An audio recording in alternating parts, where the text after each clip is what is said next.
logics can be quite a feeble thing, even if a lot of people are giving it a lot of importance. And they are putting a lot of effort into preserving that which is named as logical to them.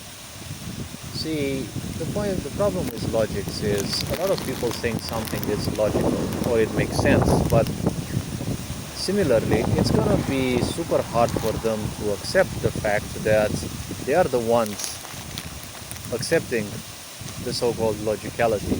It's not logical because it would be otherwise true in the world. See, if someone convinces you of something, even if it is not true, then it is logical, right?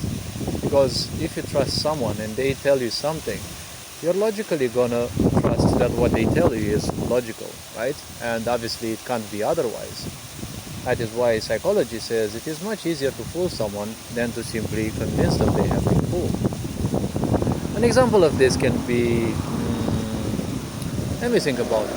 When you speak about religion, see, a lot of people, when they believe in religion, they mainly believe in religion because of abandonment issues, which guide them into accepting the idea that God, Jesus, and the important figures of that religion actually care about you, and they would do everything possible to make your life much better.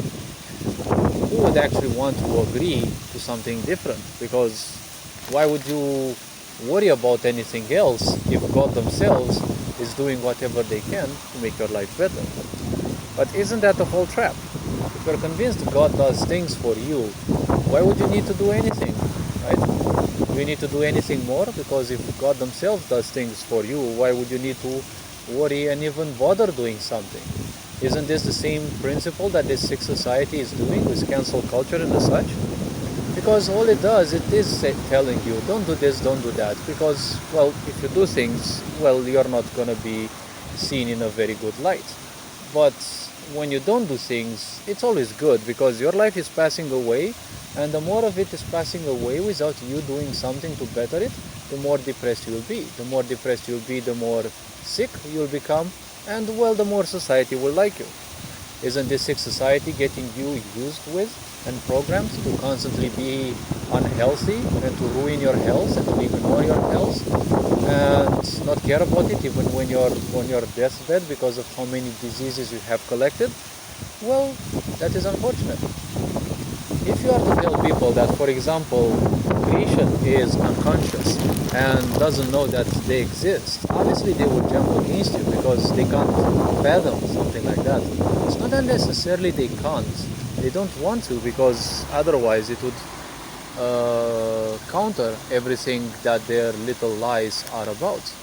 They would think that, they expect that greater forces will do everything possible for them. But you have to reach those forces, right, through your spiritual prowess. No one's teaching you how to, but I see that the internet is full of these clowns telling you how to manifest things in your life.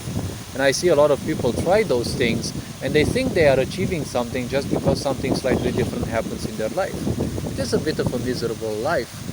But see, when you tell people, for example, what Hindus believe, that creation has been designed, right?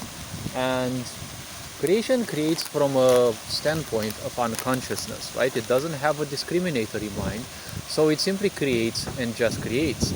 It doesn't have a discriminatory mind, which means if it lacks a discriminatory mind, it also doesn't know who you are, what you are, and it doesn't even know whether you exist or not. Again, this will counter everything that people obsessively want to believe. So you can say creation simply designs, yes, but you can use fake logics, right? Something that sounds logic to other people, especially simple-minded people, and say, well, no, creation is actually conscious, and you can prove in a way that creation is, let's say, xenophobic in a way. How? Well, very simple, because I don't see any blue-skinned humans, I don't see any green-skinned humans, so most likely creation definitely hates those. If it hates those, definitely didn't create those, right? To a lot of people, this might actually make some sense, right? Because this is why logics is very feeble, right? It is a good tool, but it is a tool for survival. Make use of logics when you try to achieve things that actually uplift you and make money for you or help you make your life better in any way, shape or form.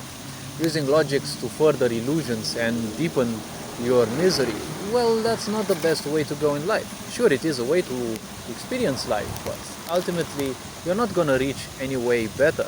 And not reaching any way better, it means you're not going to get any way closer to divinity and divine help also. So this being said, hopefully this video raised a bit of awareness. You're appreciated, take care. Well, this being said, John Board signing out.